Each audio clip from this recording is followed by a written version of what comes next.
అమ్మా, తల్లి ప్రేమే తెలియని నాకు ఇద్దరి తల్లుల ప్రేమని పొందే అదృష్టాన్ని ఈ ఇల్లు ఇచ్చింది.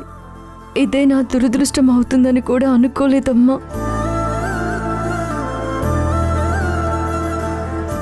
అత్తమ్మ వైపే ఉన్నానన్న అనుమానంతో మీరు, మీ వైపే ఉన్నానేమో అన్న సందేహంతో అత్తమ్మ ఇద్దరూ నన్ను నమ్మడం మానేశారు. ఇద్దరు బిడ్డలున్న తల్లి ప్రేమలో ఎలా తారతమ్యాలు ఉండవో ఇప్పుడు మీ ఇద్దరి మీద నాకున్న ప్రేమ కూడా అంతే. మీకేదైనా ఆపద కలిగినా నేను తట్టుకోలేనమ్మా. అత్తమ్మకేదైనా కీడు జరిగినా నేను తట్టుకోలేను. నేను సముద్రంలో నావ లాంటి దాన్ని. ఆ నావ తేలాలంటే అటు ఇటు సమానమైన బరువు ఉండాలి. ఒకవైపు ఎక్కువైతే ఆ నావ ఎంత బలమైనదైనా మునిగిపోతుంది. నేను కూడా అంతేనమ్మా.